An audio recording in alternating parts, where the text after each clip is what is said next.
In the coal town of Mo, where fog clings to the hills like memory and every heartbeat seems to echo from the ground itself, history has learned to bury its own evidence. But when the Haraway name returns to the surface, the town's forgotten pulse begins to beat again, steady, patient, and waiting to be remembered. The hills of Gippsland rise like sleeping giants around the township of Mo, their slopes scarred by coal seams and softened by fog that never truly leaves. Even on clear mornings, a faint gray breath lingers above the valley, clinging to rooftops and telephone wires, as though the town itself exhales memories it cannot forget. The narrator's voice, calm and measured, threads through archival film, cheerful miners posing before the pithead, children skipping across puddled streets, a brass band marching past the town hall beneath banners proclaiming, "Progress through industry." The footage crackles faintly, the colors faded to the uniform sepia of time, yet beneath the optimism lies something unsettled, a tremor too deep for the camera to capture. They called Mo Times the hollow asterisk, not merely for its valley geography, but because it seemed to swallow sound. Even today, residents speak softly when dusk falls, as though mindful of unseen listeners dwelling beneath the earth. Old-timers say that the fog isn't weather but residue vapor rising from what lies buried. On certain nights, when the barometer drops and the air grows heavy, the ground seems to pulse faintly, like a distant heartbeat muffled beneath layers of soil and time. Officially, Mo was founded on coal. The Yalorn mine, the power station, the endless rhythm of machinery, these were its public lungs.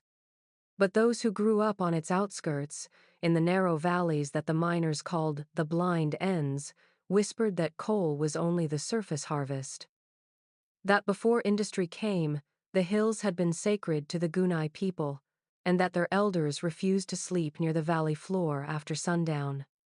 Early settlers recorded strange compass faults, livestock refusing to graze near certain slopes, and shafts collapsing without cause, as though the ground were breathing in slow, patient intervals. When the railway came through in 1878, workers reported hearing voices in the cuttings, the faint rhythm of song, layered and subterranean. The foreman dismissed it as wind in the shafts, yet 3 men refused to return after nightfall. Their names were omitted from company ledgers, their absence explained by desertion. Today, the official story remains unchanged. Mo, a hard-working town built on the bones of the coal age. But in the homes that line the misted streets, people still draw curtains early. They still salt their doorsteps during winter storms. And though the mines have long since fallen silent, the earth beneath Mo has never stopped moving. Each tremor, each faint vibration underfoot, feels less like tectonic restlessness, and more like something vast and ancient turning gently in its sleep, waiting, perhaps, for the world above to listen again. On the outskirts of Mo, where the asphalt of Narracan Road fractures into gravel and the land begins to sag toward the river flats, stands the Haraway homestead. What remains of it is barely visible from the road, a sagging roofline glimpsed through the tangle of blackberry canes, weatherboards grayed to the color of bone, and windows that seem to absorb rather than reflect the light. In the brittle photographs taken at the turn of the century, it was once a proud house, freshly painted with white trim and surrounded by orderly paddocks. The veranda posts were carved from local timber, the front door framed by stained glass depicting a crimson heart. Now, that glass lies shattered beneath a century of dust, and the heart bleeds only rust. Locals call it the house on Narracan Road, though older residents still whisper its truer name times the hidden place. Asterisk.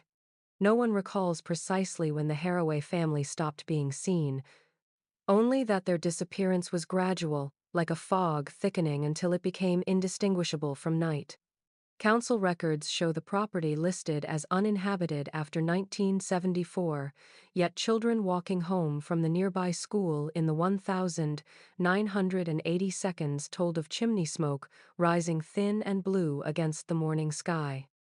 Others claim to hear a piano playing behind locked doors, notes faint and uneven, as if performed by unpracticed hands long after the audience had departed. The mailman, whose route passed the property for 30 years, testified that the letterbox was always empty, but that envelopes occasionally appeared inside it, addressed in spidery handwriting to names no one in town recognized. When asked what became of the letters, he said only that they were collected. By whom, he could not say. The Haraway family's origins are a matter of fractured record. Early newspapers described Thomas Haraway as a naturalist and amateur anatomist, newly arrived from Devonshire in 1888. His wife, Evelyn, was said to have delicate health and seldom left the property. Of their children, 3 are mentioned by name, though photographs show 5. By 1910, the family had retreated entirely from public life. Births and deaths ceased to be registered. Census collectors were turned away at the gate. Those who ventured near the house spoke of an odor of scorched soil, and something else, the faint sweetness of decay. When surveyors entered the property in 1993 to assess storm damage, they found the hearth still warm, as though a fire had been recently extinguished. The beds were made, the table set for 5. Yet, no footprints marked the floorboards. Only a fine layer of black dust that shifted slightly, as if stirred by breath. One photograph from that inspection shows the parlor wall, where ivy roots had grown through the timber and traced strange symmetrical patterns, looping in shapes eerily reminiscent of veins. The surveyor who took the picture resigned 2 days later. In his brief letter of departure, he wrote a single sentence: "The house is alive beneath itself." In the archives of the Victorian Registry of Births, Deaths and Marriages, buried deep within the bound ledgers of the early 20th century, there exists a peculiar sequence of omissions. Between 1890 and 1938, 23 births were documented in hospital correspondence, parish journals, and even midwifery supply invoices, yet none were ever officially registered. Each of these births, though scattered across decades, carried a common notation in fading blue ink: asterisk, delivered privately, Narracan Road. Asterisk. The clerks who encountered these anomalies dismissed them as simple record-keeping errors. After all, rural registries were notorious for their inconsistencies. But when the names of the attending midwives were cross-checked, the pattern deepened into unease. Every birth was attributed to a woman identified only as M. Hallow, a midwife who, according to the Department of Health's own files, never existed.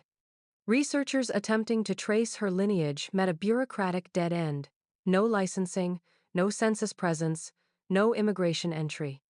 Even her signature, reproduced across decades of certificates, remained precisely identical: the same looping H, the same descending tail, the same faint smear at the end of the ink stroke, as if copied rather than written anew. When questioned, surviving townsfolk offered a variety of explanations. Some said she was an alias used by one of the Haraway women. Others whispered she was not a woman at all, but an agreement, a lineage midwifed by the family itself. The Department of Health's official inquiry in 1941 lasted only 4 days before being quietly reclassified under a confidentiality order. Its conclusion, typed in the stiff neutrality of government language, stated: asterisk, clerical redundancy resulting from private homebirth tradition, asterisk. Yet the report's appendices, unearthed decades later, tell a different story. Beneath the carbon paper, faint impressions remain of sentences removed before publication. Specimens demonstrate absence of typical umbilical formation, and cardiac origin appears externalized. The copies were stamped times returned to storage immediately. In Moe's oral history, the omissions took on a darker logic. Locals spoke of inheritance breeding, a phrase uttered only in private, meaning children born not as individuals but as continuations vessels prepared before conception.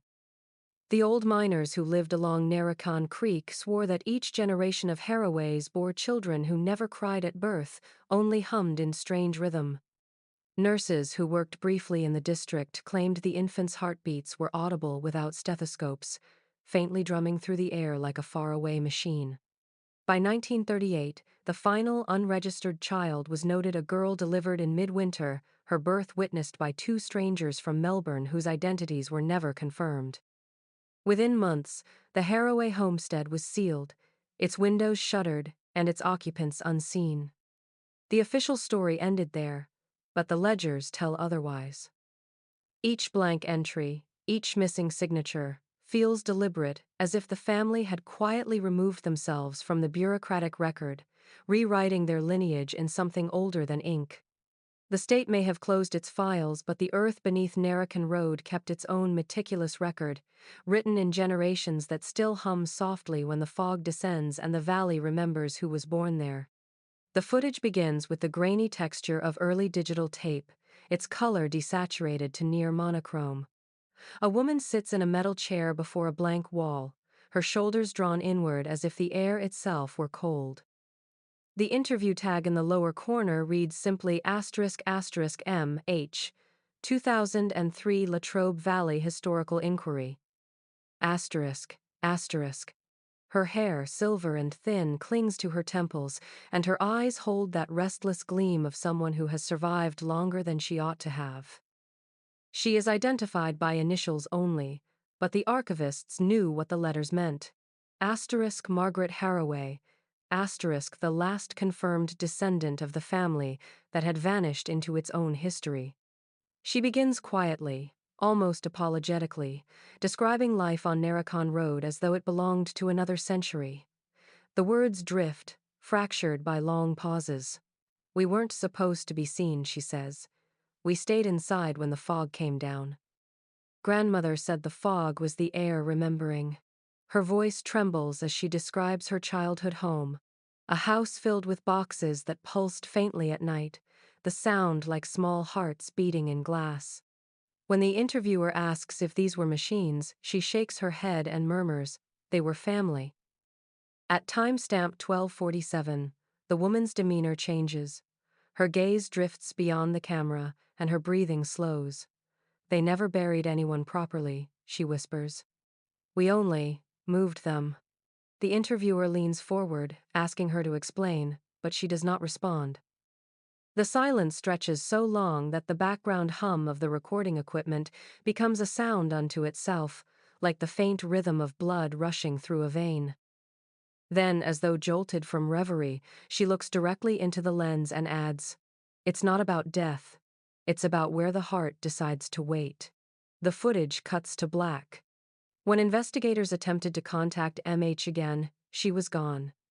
Her rented unit in Mo lay undisturbed, a kettle half filled, a single cup left on the counter. The television played static, though the power had been disconnected 2 days earlier. On the kitchen table, archivists found a photograph dated 1902, a young woman identical to MH, seated in front of the Haraway house, wearing the same pendant visible in the interview. Experts insisted it was coincidence, a resemblance within family lines.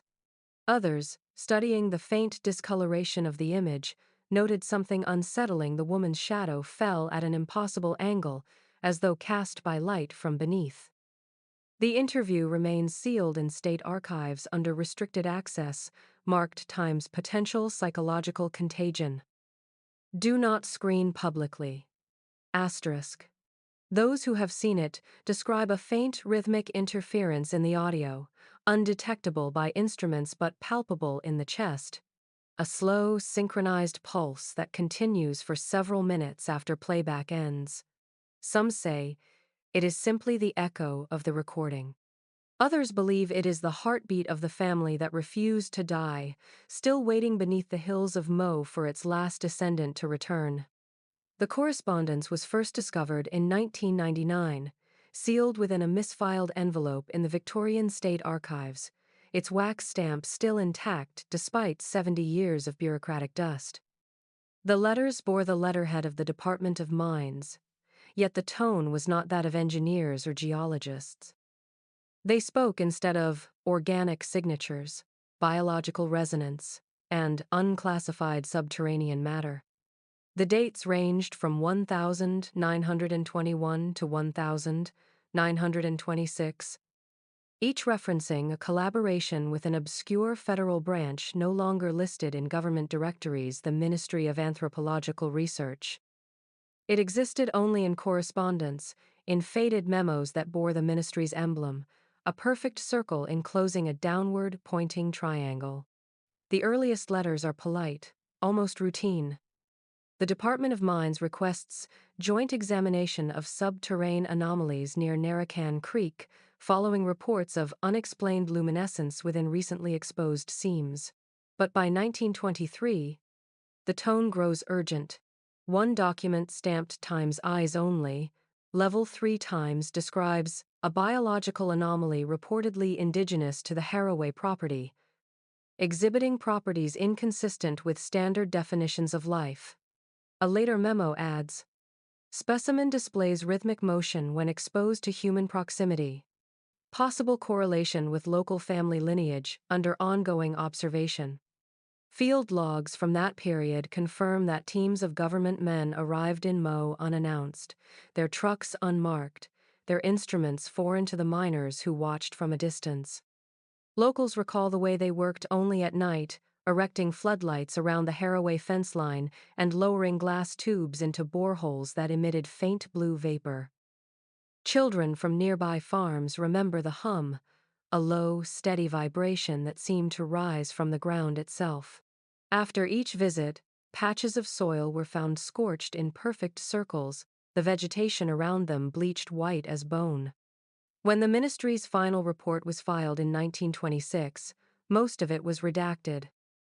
The few surviving lines are written with chilling precision. Subject confirmed extant. Origin anthropogenic. Containment preferable to eradication.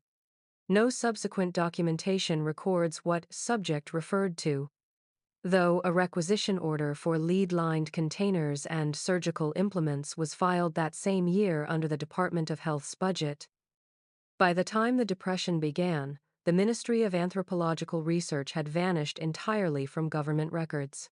Its offices, once located in Melbourne's Treasury Place, were repurposed for the Bureau of Rural Services. Yet a single artifact remained, a leather field case recovered from a storeroom in 1951 containing soil samples from Mo sealed in glass jars. The contents, when tested decades later, registered traces of hemoglobin, soil that bled, in other words. The scientists dismissed it as contamination, though the archivist who catalogued the find left a handwritten note tucked inside the file. The sample still pulses faintly when handled. Recommend return to site of origin. After that, no official visit to Mo was ever recorded again. The pit heads collapsed, the tunnels were flooded, and the town resumed its polite silence. But when storms roll down from the Strzelecki's and the fog thickens over Narracan Road, locals still speak of the nights when government trucks rumbled into the valley, carrying instruments designed not to dig for coal, but to listen to the rhythm of something breathing just beneath their feet. The coal shaft beneath the Haraway property had been sealed for decades, its timber supports rotted to splinters, and its mouth hidden beneath blackberry thickets and rusted fencing. Official maps listed it simply as Shaft 9, decommissioned in 1912 after a series of collapses that killed 6 men. But in the autumn of 1982, 4 amateur spelunkers from the Mo Historical Society obtained permission to survey it for a proposed documentary on the region's mining heritage. Their leader, Peter Mallory, a schoolteacher with a fascination for local folklore, insisted the Haraway tunnels were older than colonial mining, that the shafts had merely intersected something pre-existing, something organic in design. The group descended at dusk, equipped with headlamps, handheld cameras, and a borrowed oxygen sensor. The last recorded radio transmission, preserved in fragmented bursts of static, captured Mallory's voice. "We've reached a chamber, looks carved, not dug. There's air moving down here, like a tide." Then silence. The search party arrived 2 days later, led by local police and volunteers from the State Emergency Service. They found only one man, Kevin Walsh, stumbling barefoot from the shaft's mouth before dawn, drenched in sweat and half-mad with cold. His first words, repeated again and again, were, "It's breathing down there." Walsh was transported to Moe Hospital suffering from acute hypothermia and shock. His account, fragmented and incoherent, described tunnels that expanded and contracted as though inhaling, walls slick and warm to the touch. He claimed to have heard his companions speaking from inside the stone, their voices overlapping in rhythmic cadence. "They weren't calling for help," he whispered to the attending nurse. "They were singing." Within 48 hours, his condition deteriorated. X-rays revealed calcified growths spreading beneath his skin, delicate, branching filigrees of bone forming along the arms and torso, resembling the structure of coral. Doctors attributed it to an undiagnosed metabolic disorder. The tissue samples taken from his lesions vanished from the pathology department before analysis could be completed. The remaining spelunkers were never found. Divers reported that the tunnels continued beyond the original mine, descending into a labyrinth that defied geological logic. At 40 meters below surface, the air pressure shifted inexplicably, and the temperature rose despite the absence of geothermal activity. One rescuer, years later, admitted to a journalist that the rock sounded hollow when you tapped it, as if it contained chambers within chambers. Following the incident, the Haraway property was declared unsafe and sealed under heritage preservation law, though no restoration was ever attempted. Locals say that on humid nights, a faint vibration can still be felt through the ground near the old shaft, a pulse that rises and falls like breathing. Children are warned not to play there. They say the earth remembers those who entered its lungs, that the missing men are still somewhere below, suspended in the tunnel's slow respiration, turning gradually to stone with each patient exhalation. The trunk was found during an estate auction in 1996, hidden beneath rotted floorboards of an outbuilding on the old Haraway property. It was a simple cedar chest, iron-bound and padlocked, the metal eaten with rust. The auctioneer pried it open, expecting tools or worthless papers, but inside lay dozens of glass photographic negatives wrapped in brittle linen and labeled with dates spanning from 1898 to 1931.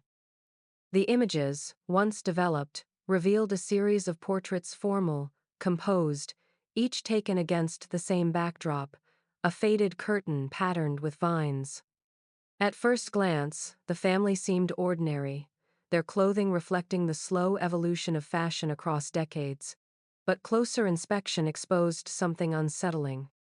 Every face carried the same subtle distortion, a right eye set fractionally higher than the left, a smile that never quite reached symmetry.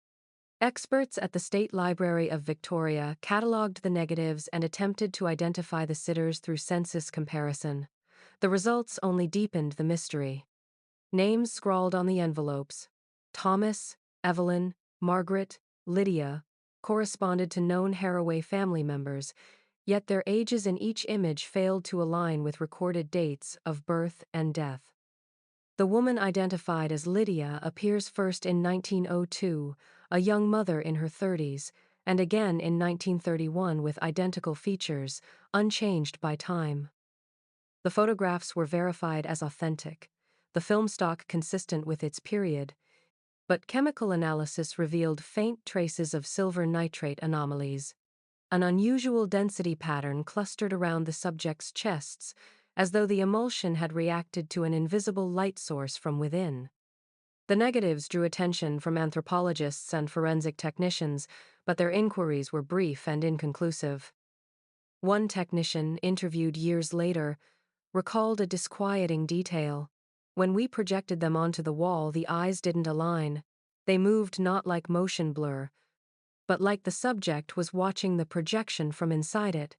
The images were subsequently stored in a climate-controlled archive where, according to staff reports, the temperature occasionally rose without cause during cataloging sessions. Local rumor insists the photographs were never meant for display. They were documentation, a record of continuity rather than memory. Some say the Haraways used photography to measure inheritance, to ensure that each new generation carried the precise arrangement of features necessary for something older to persist through flesh. Others whisper that the portraits were not taken to preserve the living, but to contain them, each exposure a vessel trapping a moment of vitality before it could decay. When the negatives were digitized in the early 2000s, the scanning technician reported faint audio interference bleeding into the files, a low pulse matching 72 beats per minute. The sound persisted even when the images were viewed without speakers. In one frame, magnified under laboratory light, the reflection in the sitter's eye revealed the outline of another figure behind the camera, tall, blurred, and featureless, holding what appeared to be a box that glowed faintly from within. The archive still keeps the photographs under restricted access, and staff working the night shift say that on certain evenings, the projection screens in the viewing room flicker to life by themselves, displaying faces half-formed in silver grain, all wearing that same small, patient smile. The discovery came from a forgotten reel-to-reel tape unearthed in 1979 during the estate clearance of a man named Arthur Bell, a retired radio enthusiast who had lived alone in a weatherboard cottage overlooking Moe's southern valley. Bell had been part of the post-war amateur radio movement, the kind of man who built his own receivers from scavenged parts and kept meticulous logs of every strange frequency that brushed his aerials.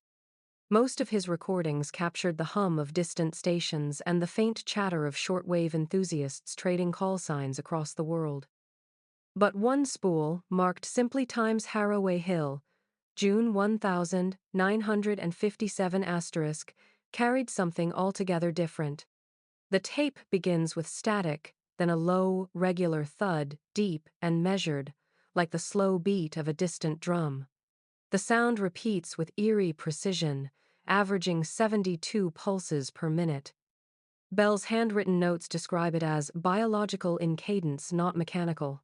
He believed he'd intercepted some kind of experimental transmission from the nearby coal plant, though his equipment was tuned far below any operational frequency. The recording continues for nearly 12 minutes before the pulses quicken abruptly, merging into a continuous vibration that makes the tape's magnetic field visibly distort. The session ends with Bell's own voice, audibly shaken. "It's coming from under the hill. It's not radio. It's alive." When the reel was rediscovered 2 decades later, engineers from the University of Melbourne analyzed the signal. Their instruments confirmed that the original recording was genuine and unedited. The transmission source, when triangulated using Bell's equipment logs, appeared to originate directly beneath the Haraway estate. No registered broadcast tower, military installation, or mining activity existed within 50 kilometers. The frequency itself was subsonic, barely audible, existing on the edge of human perception somewhere between sound and vibration.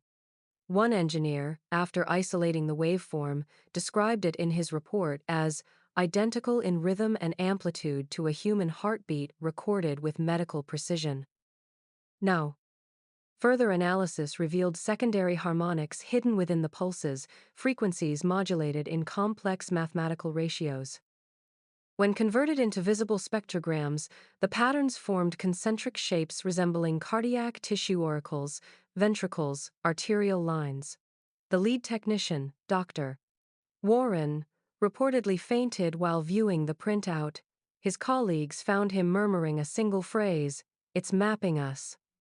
The recording was archived under Department of Communications Authority and ordered sealed.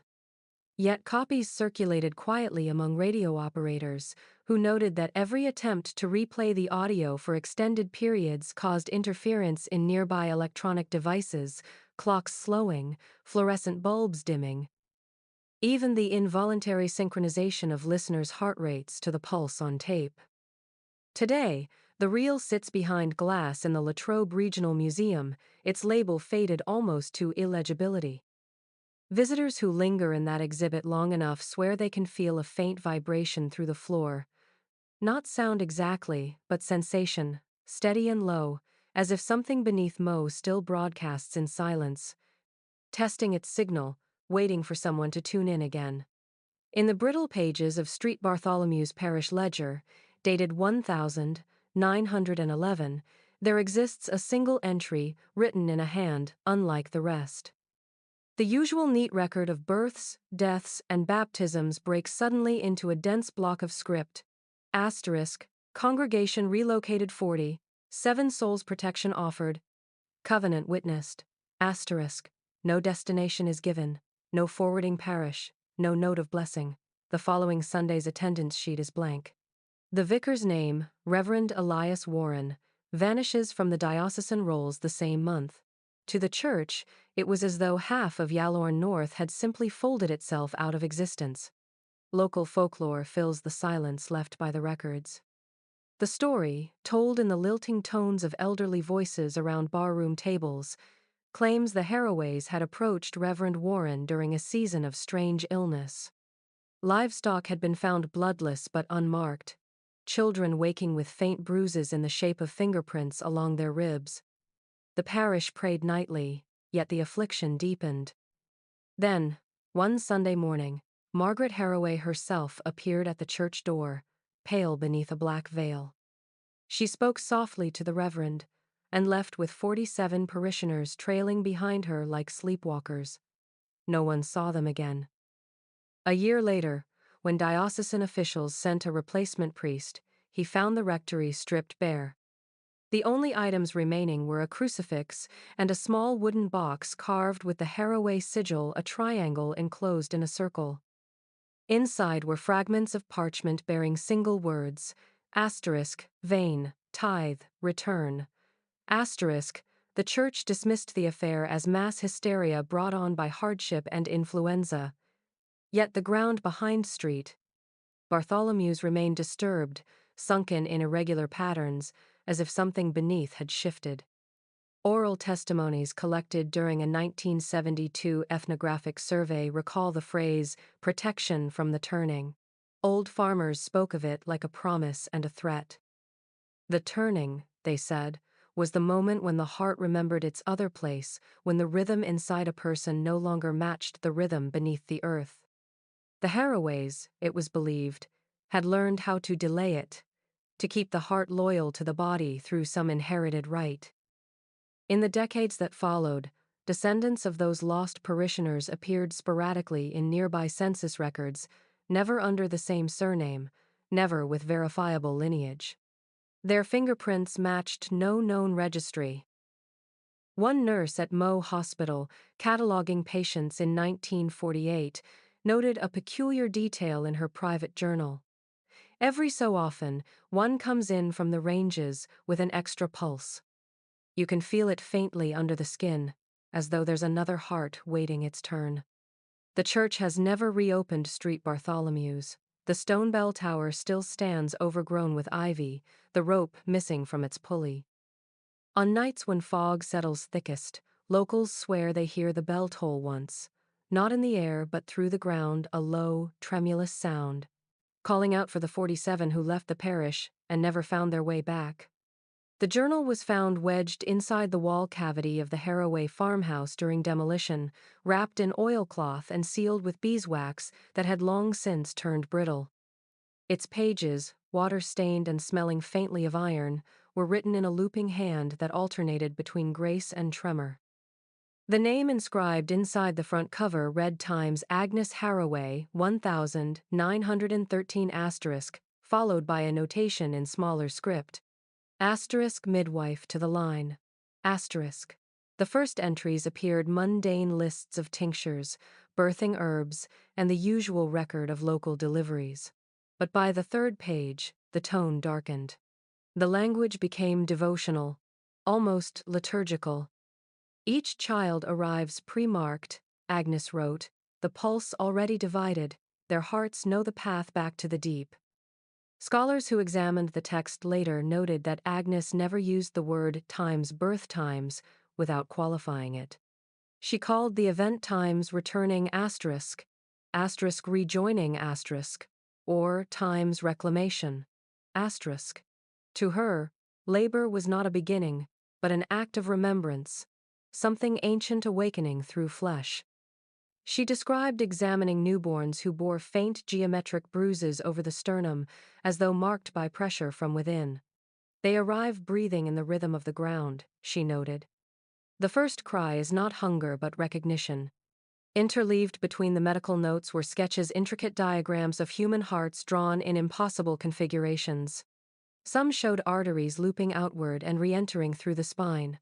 Others depicted the organs suspended outside the body entirely, connected by threads labeled Time's Cord of Inheritance. Asterisk. On one page, she had written, "The midwife does not deliver, she receives what the soil has lent." The journal's later entries drift into paranoia. Agnes writes of hearing voices beneath the floorboards during deliveries, a slow murmuring that rose with the mother's contractions. She claims the voices did not belong to the living, but to those who wait in the hollows, guiding her hands when blood loss threatened the child. She mentions consulting with her cousin Thomas about the returning ones, and that together they had perfected the preservation method to ensure that the heart remained loyal to the vessel.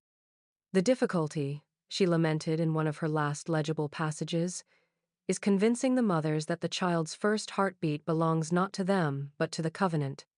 When archivists handled the notebook, they noticed faint indentations beneath the ink, as if other words had once been written and later scraped away.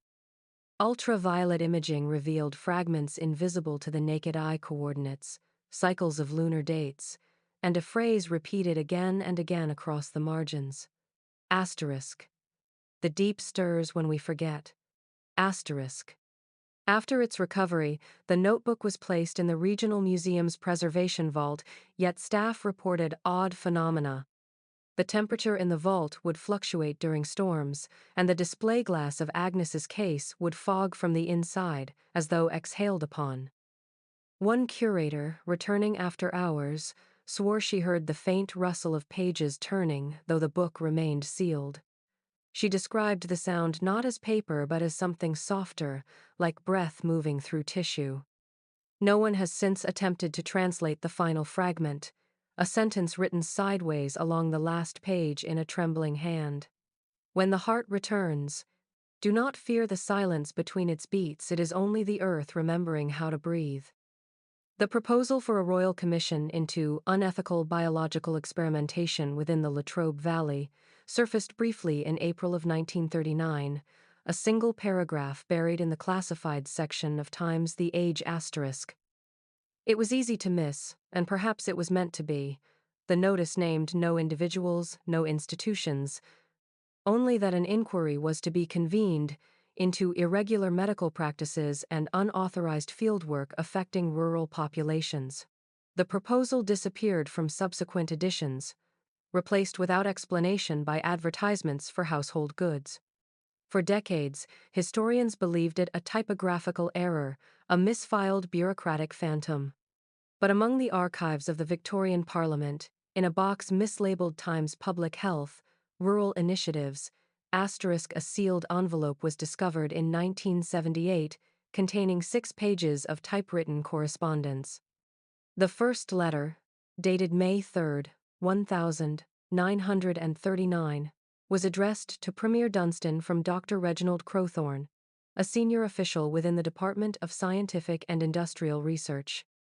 He wrote of evidence suggesting hereditary interference conducted under the guise of agricultural anthropology, implicating a group of physicians operating in the Moe and Yallourn districts. He urged immediate investigation, citing testimony from a government observer whose reports had been suppressed since 1926.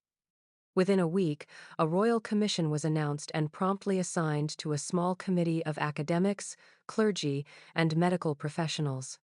The name Times-Haraway Times does not appear directly, but one witness list entry redacted except for the initials MH was later connected to the surviving family line. By June, internal memos reveal growing unease. One committee member described their materials as disquieting documents suggesting not experiment but ritual. Another noted the presence of sealed specimens labeled Times subterranean tissue. Haraway Estate, asterisk. The commission was scheduled to convene on July 12, yet no transcripts, minutes, or exhibits survive. The file ends abruptly with a telegram marked Times dissolution authorized by Commonwealth Security. Asterisk. In the weeks following, all listed committee members resigned or relocated. Reverend Linton was reassigned to a remote parish near the Northern Territory border. Dr. Crowthorne left for an appointment in Calcutta and died there within a year. Others cited nervous exhaustion or recurrent auditory disturbances. Rumors spread quietly among civil servants that the inquiry had uncovered something impossible to categorize, something that blurred the distinction between medical discovery and theological heresy. A secretary who handled the commission's filing later claimed she'd seen a specimen jar carried through the corridors of Parliament, its contents shifting as though alive. She was told never to mention it again. By 1940, with the war escalating, the matter was officially forgotten.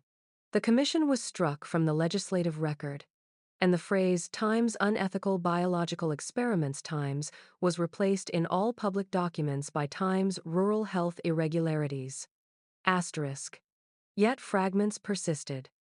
One surviving memo stamped Times Confidential, Ministry of Anthropological Research Times states simply, containment achieved through reabsorption into lineage.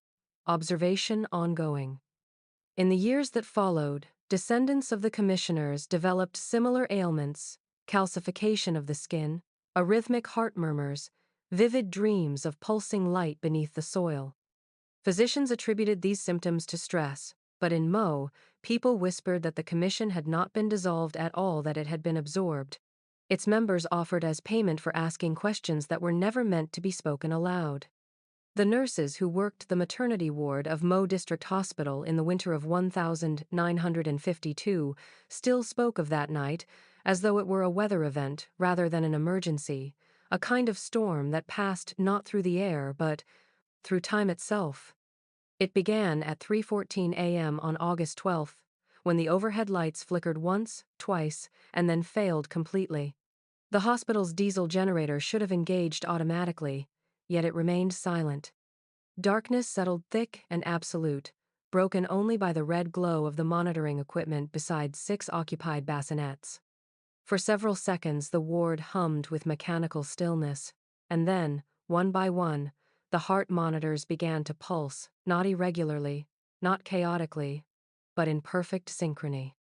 Nurse Margaret Ellis, then 27, later described the sound as a single heartbeat spread across many bodies.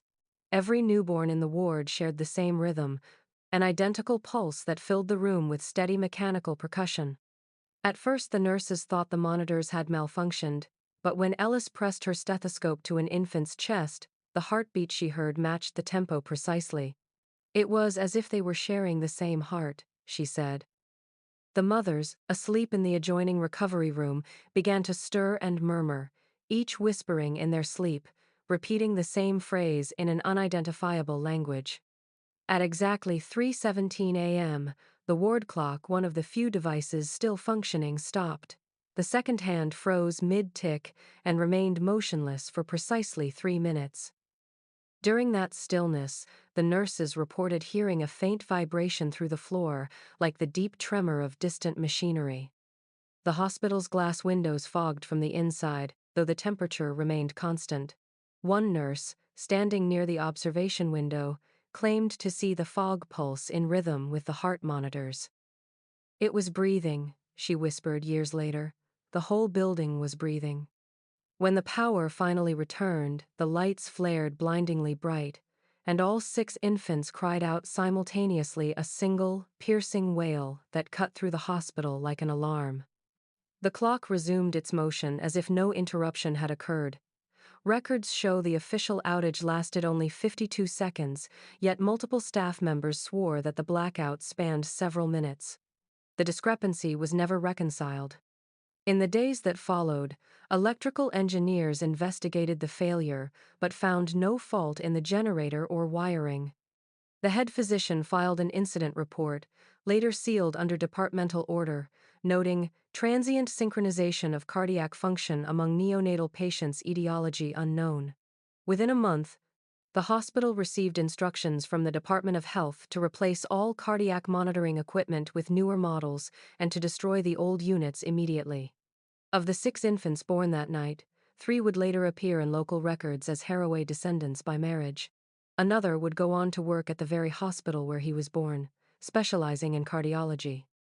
He was known for his uncanny ability to detect irregular pulses without instruments, often pressing his palm to a patient's chest and predicting an arrhythmia before the machines could register it.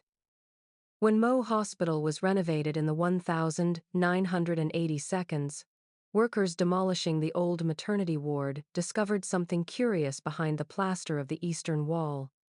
A network of fine, calcified filaments woven between the studs, pale and hollow like veins turned to stone.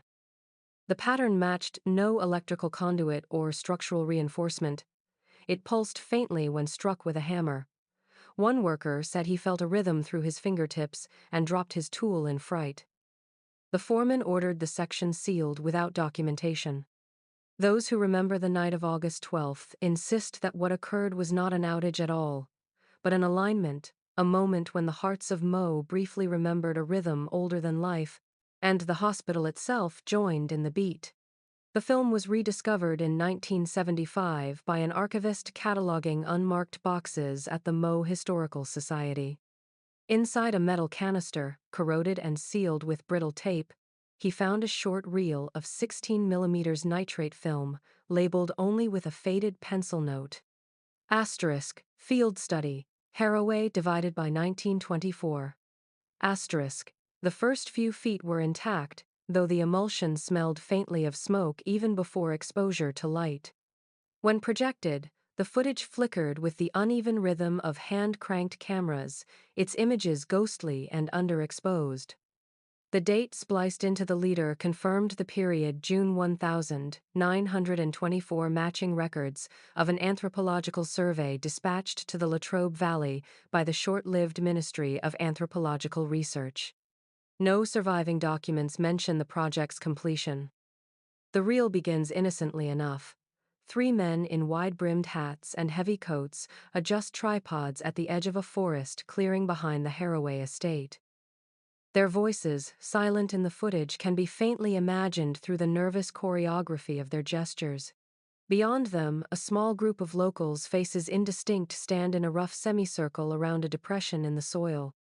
They appear to be singing, mouths opening and closing in unison, bodies swaying with mechanical regularity. One of the field team members steps closer to the group, notebook in hand, and kneels beside the shallow pit. What follows occurs too quickly for certainty. The chanting stops, the crowd turns toward the camera, and every head tilts at precisely the same angle, as though responding to a signal from underground. The image trembles. The cameraman, identified later through payroll records as Dr. Alan Jerome, pans abruptly toward the ground, where the soil seems to pulse with faint light. The frame lurches. For 2 seconds, the film captures a fissure opening in the earth, radiating with an otherworldly glow, neither flame nor electricity. Then the image fractures. The final frames are distorted, black bubbles blooming across the emulsion as though the heat came from within the film itself. The reel ends mid-motion, the perforations curling. The last visible shape, an outstretched hand reaching toward the lens. When chemical analysts examined the damaged stock decades later, they found traces of fused silver not consistent with combustion, but with exposure to extreme magnetic energy. The film's edges exhibited microscopic scoring, as if thousands of fine threads had pressed against it from the inside. Those who viewed the surviving seconds reported a low-frequency hum emanating from the projector, audible even when the speakers were disconnected.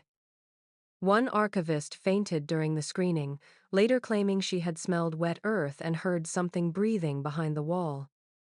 The Moe Historical Society eventually sealed the canister in a temperature-controlled vault, yet staff reported that the metal surface warmed perceptibly to the touch, particularly during storms.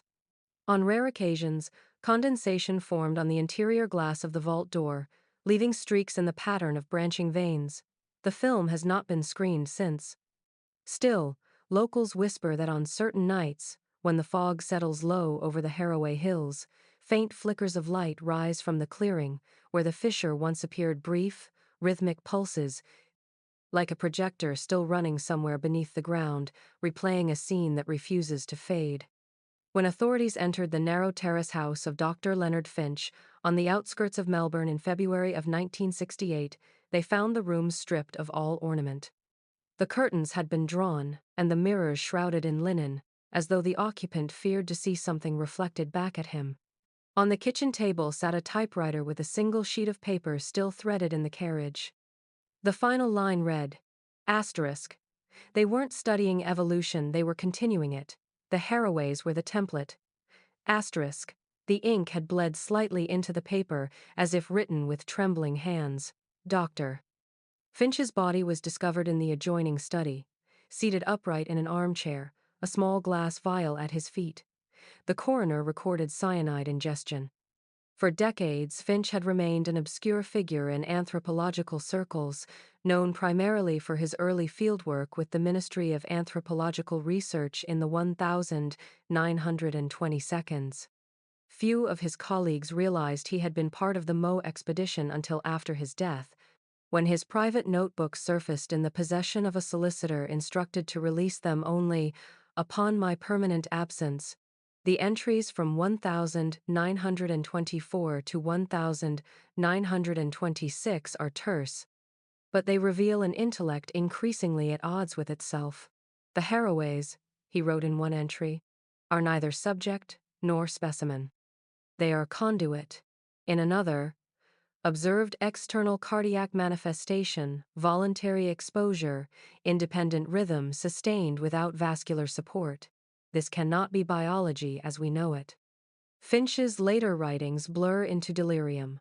He describes dreams of veined landscapes and faces that repeat within generations like mirrors arranged in a circle.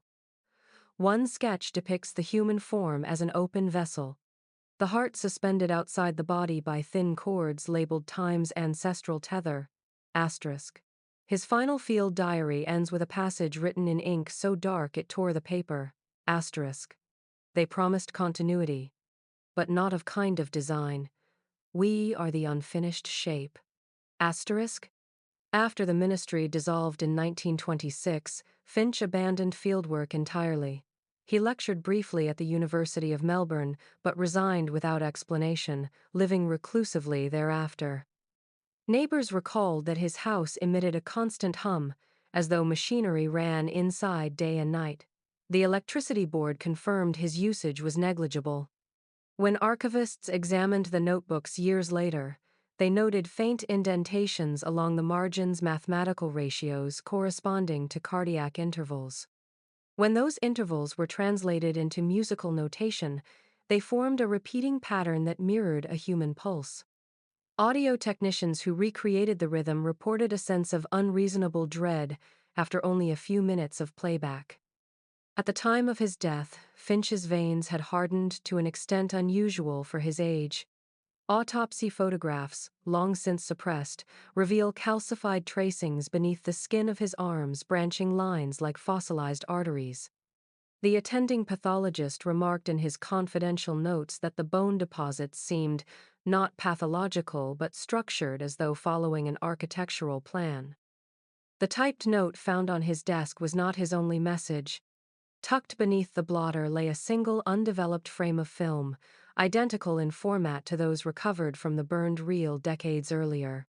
When processed, it revealed the familiar clearing behind the Haraway property, empty now, except for one figure standing at its center, a blurred silhouette facing the camera. Analysts determined the photo could not have been taken in 1924. The paper stock dated to the mid-1960s. Dr. Finch had returned to the site alone, 40 years after swearing never to speak of it again.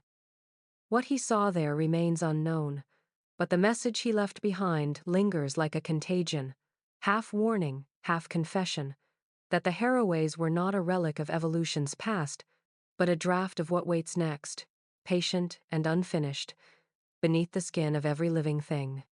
When the Department of Environment commissioned a geological survey of Mo in 1996, the objective was routine, an infrastructure assessment preceding the expansion of the freeway. The equipment used was state-of-the-art, high-frequency ground, penetrating radar capable of mapping subsurface formations to a depth of nearly 300 meters. The data returned over the next 3 weeks astonished even the technicians operating the instruments.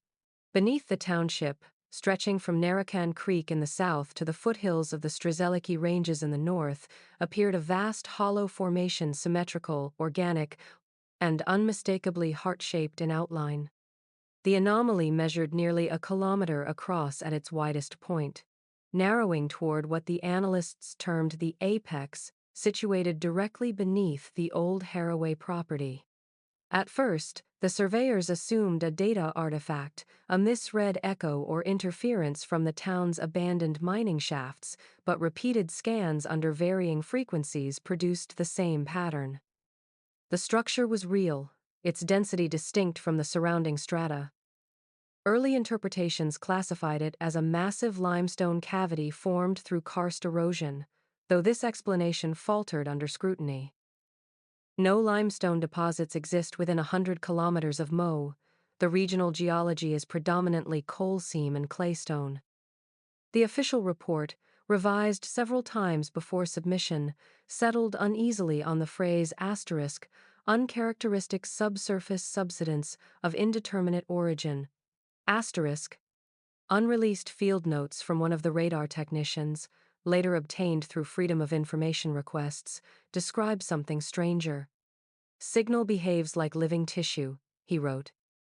Returns show rhythmic variance density fluctuates in intervals approximating 72 beats per minute.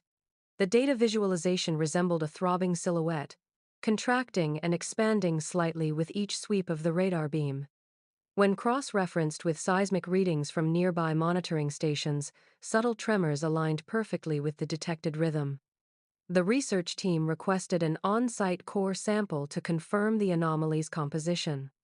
The drill descended less than 50 meters before striking an unyielding layer of material unlike any known rock.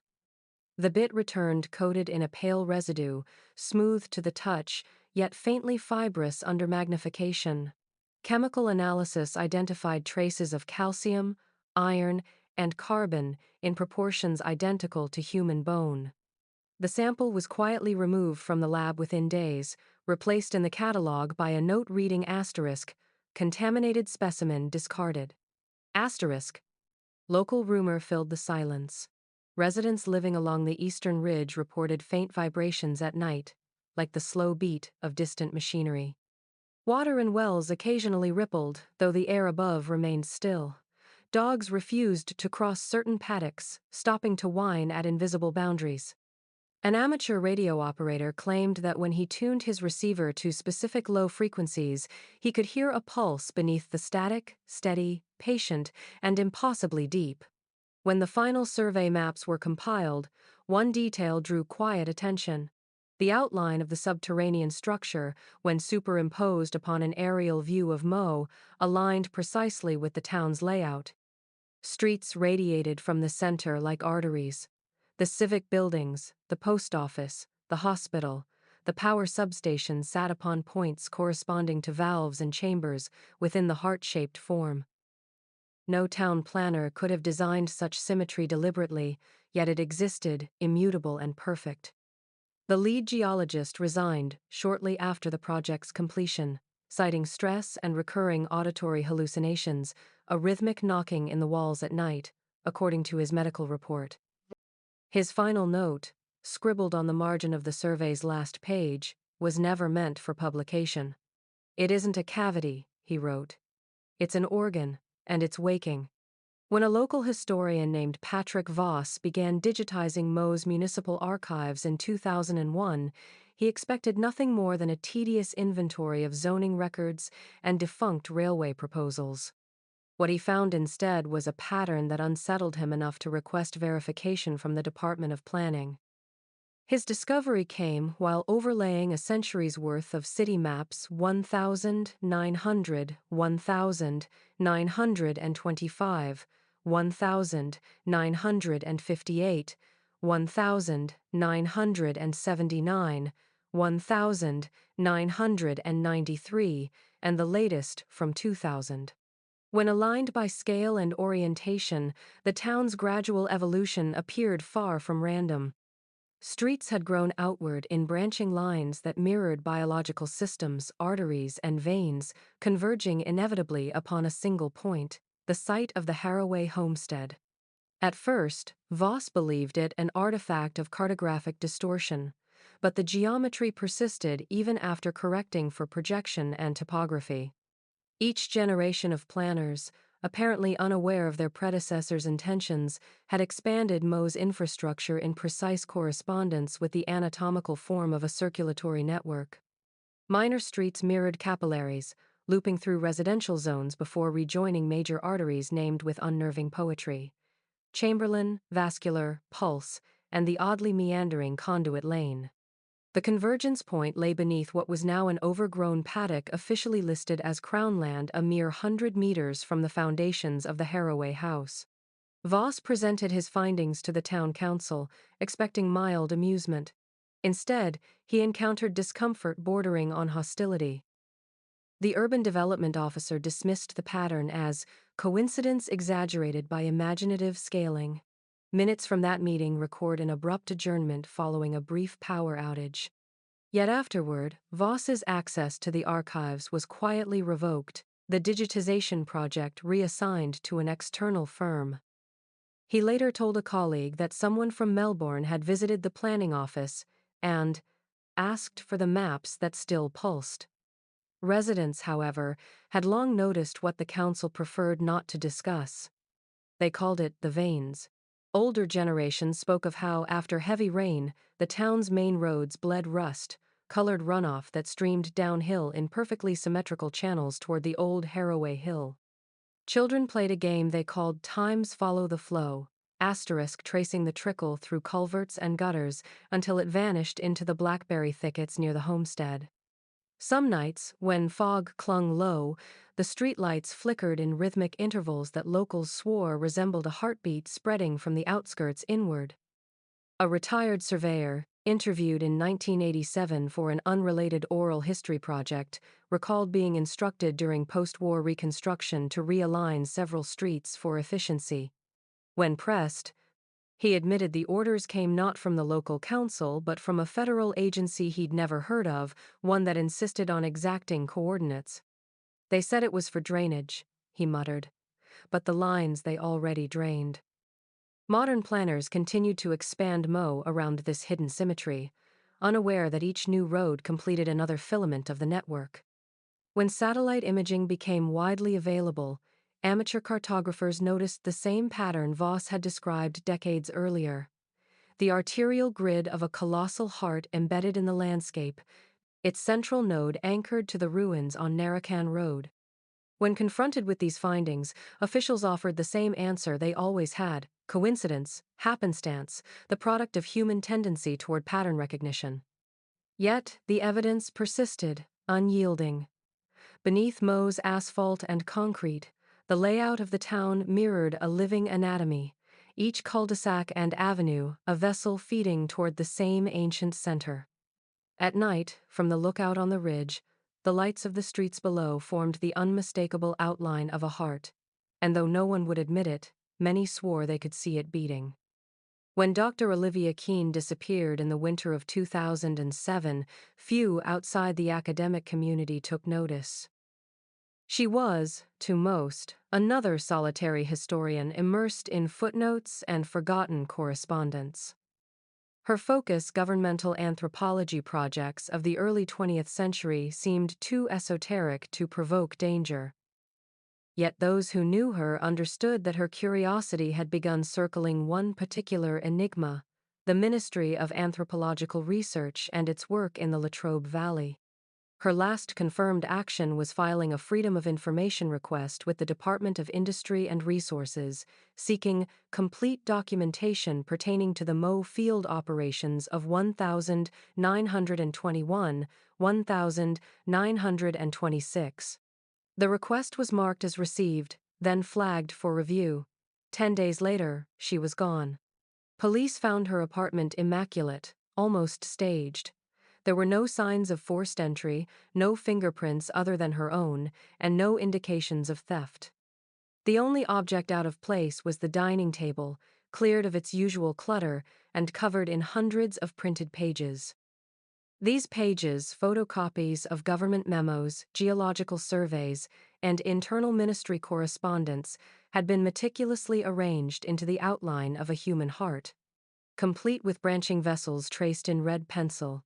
At the center lay her laptop, powered on but frozen mid-boot, its screen flickering between black and pale gray as though caught in an endless pulse. Detectives initially assumed suicide or deliberate disappearance, yet her colleagues at Monash University insisted she had been in good spirits, excited about a recent lead. One of them recalled her cryptic remark, "The ministry didn't disappear, it changed its name." Another remembered her fascination with the Haraway files, particularly a folder labeled Times Continuity, Section 9, asterisk. When the Freedom of Information Office responded months later, her request had been formally denied on grounds of national scientific sensitivity. An inventory of her belongings revealed something stranger still. Hidden behind a row of books, officers discovered a shoebox filled with soil samples labeled Times Mo, upper strata, asterisk. Inside the box, embedded in the soil, was a small fragment of metal shaped like a valve. Laboratory testing determined it was not metal at all, but calcified organic tissue impregnated with traces of silver. The report concluded, sample indeterminate. Neighbors recalled flickering lights in her flat the night she vanished, and a sound like a slow, deliberate knocking that seemed to come from within the walls.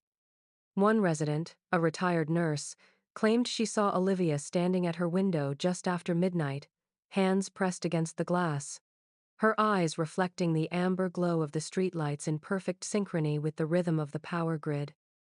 When police reviewed CCTV from the street, the footage showed her apartment window empty, though at 0:17, every light on the block dimmed for exactly 3 minutes before returning to normal. A final note in the investigation file, handwritten by a junior officer, remains unacknowledged in the official summary. Returned to the scene a week later to catalog remaining evidence, it reads.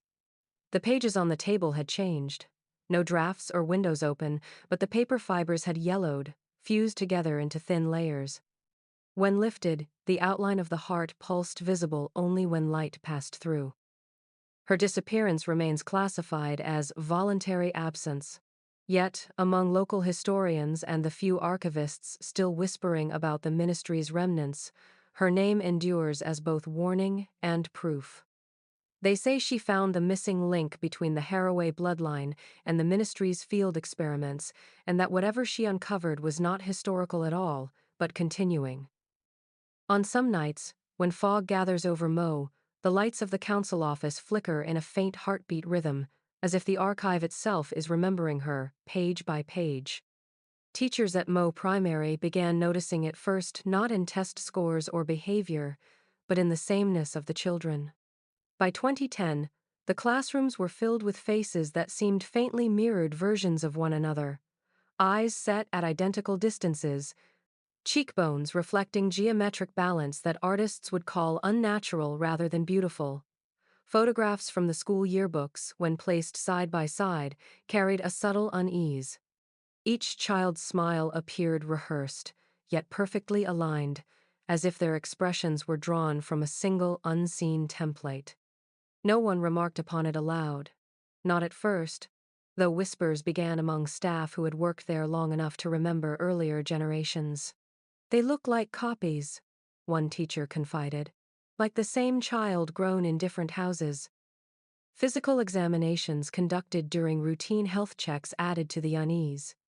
Each student's heart rate measured precisely 72 beats per minute without deviation. Even when the children were tested after running laps in physical education, their pulses returned to that same steady rhythm within seconds, as if obeying an internal metronome. Doctors dismissed it as coincidence, a statistical curiosity, Yet privately, one physician noted that the town's entire pediatric population displayed identical cardiac patterns across 3 consecutive years. The report, quietly filed, never reached publication. Sleep studies conducted by a visiting university research team revealed an additional anomaly. When asked to describe their dreams, many children repeated the same phrase, "a light under the dirt."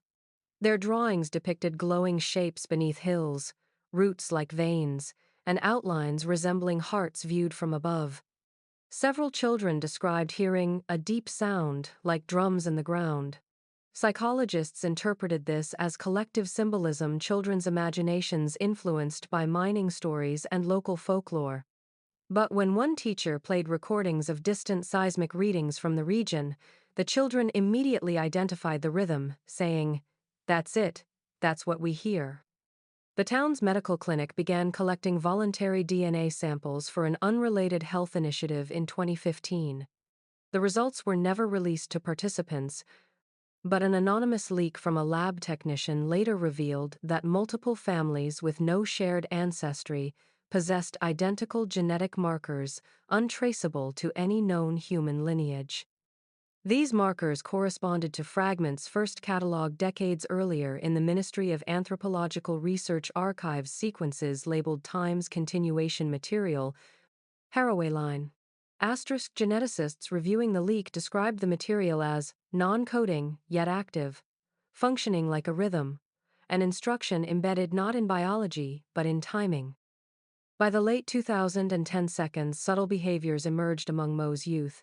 They avoided certain places instinctively: the old hill behind Narracan Road, the culvert that drained toward the Haraway property. During thunderstorms, they gathered silently at classroom windows, watching the ground instead of the sky. Teachers reported that their pupils' eyes seemed to shimmer faintly during lightning, reflecting not white but a dull reddish glow, as though mirroring light from beneath the soil. When questioned about their dreams again, the children gave consistent answers. "It's waiting," one girl said. "The thing that beats. It doesn't want to wake us, it wants us to wake it." Another child corrected her gently. "No," he whispered. "We are it." The education department dismissed the rumors, yet by 2020, the school's surveillance footage had recorded something inexplicable. During a blackout lasting 3 minutes and 17 seconds, an echo of the hospital event half a century earlier, every child in the building stood simultaneously, motionless, their eyes fixed toward the northern ridge. The time-stamped footage captured the faint tremor of desks vibrating in rhythm, and then, abruptly, the power returned. Teachers found the children unharmed, blinking as if waking from synchronized sleep. Officially, the incident was attributed to electrical interference. Unofficially, the footage was confiscated by federal agents whose credentials bore no departmental insignia. The next week, new playground equipment was installed, metal frames arranged in looping arcs that, viewed from above, formed branching patterns converging toward a central circular platform. The children began calling it Times the Heart Place, asterisk. No one taught them the name. It simply came to them, as naturally as breath, pulsing quietly beneath the town that raised them. The event, later called the Renewal Night, began, as such things always seem to in Mo, without announcement, only the quiet insistence of something old returning to motion.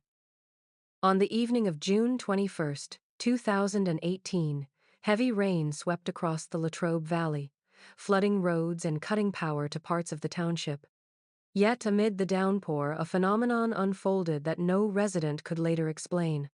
Security cameras positioned along Narracan Road, at shops, service stations, and council depots, captured a procession of hundreds moving through the storm. They walked without umbrellas, coats, or hesitation, men, women, and children, moving in perfect silence toward the dark silhouette of the Haraway property. Time-stamped footage shows the first figures appearing at 11:48 p.m. and the last disappearing into the mist at 12:06 a.m. The marchers did not interact, nor did they react to the headlights of passing vehicles. Their pace never varied.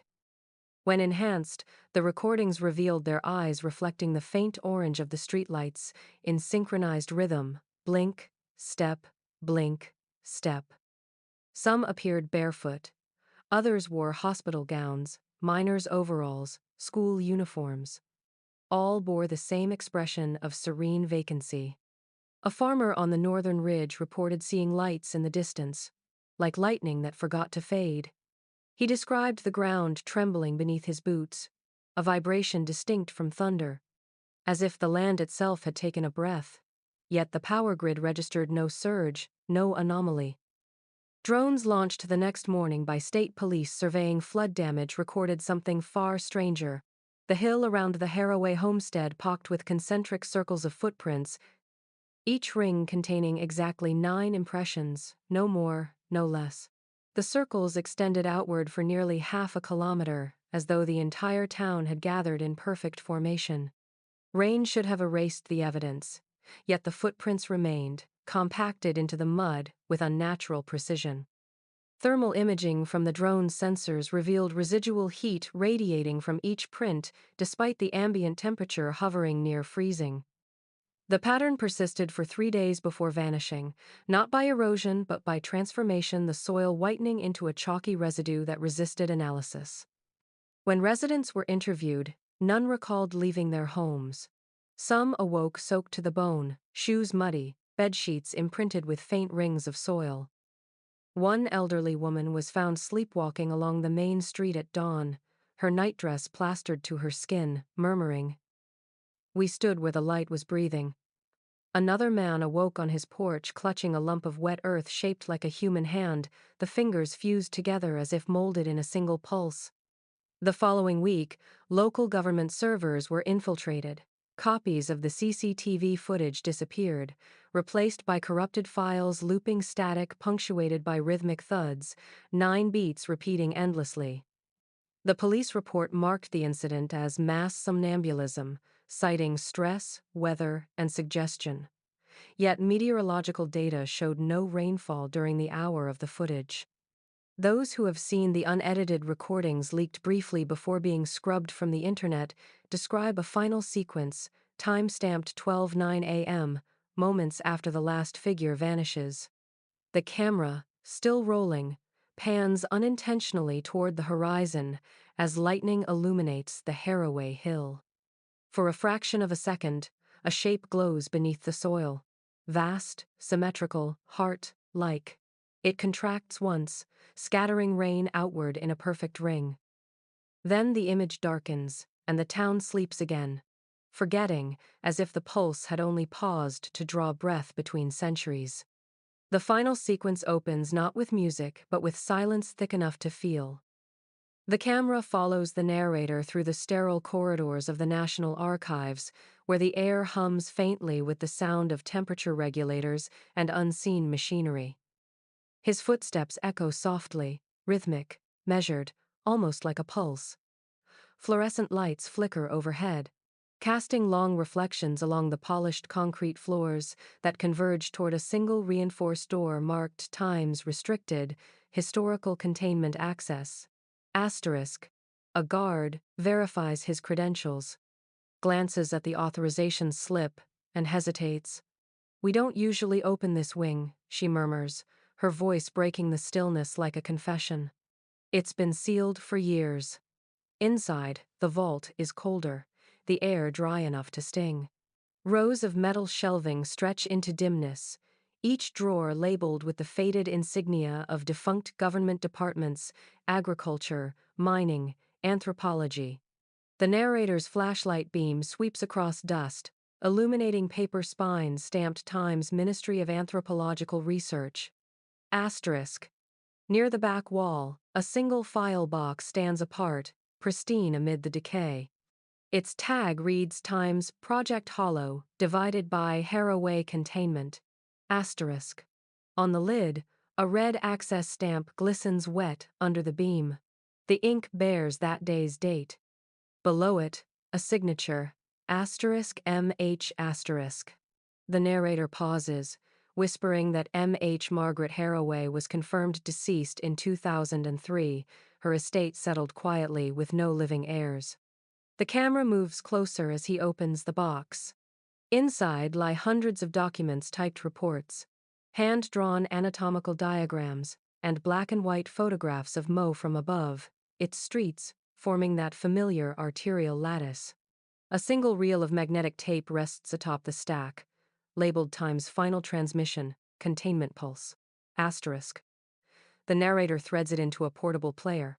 At first, only static. Then, slowly, a sound emerges, a heartbeat, distant but deliberate, deep enough to rattle the shelves. He flips through the papers. Each page bears identical margins annotated in a woman's handwriting. Sustain rhythm, renew sequence, witness must remain. The diagrams show a structure beneath the town, heart-shaped, labeled not Time's anomaly times but Time's organ. Asterisk.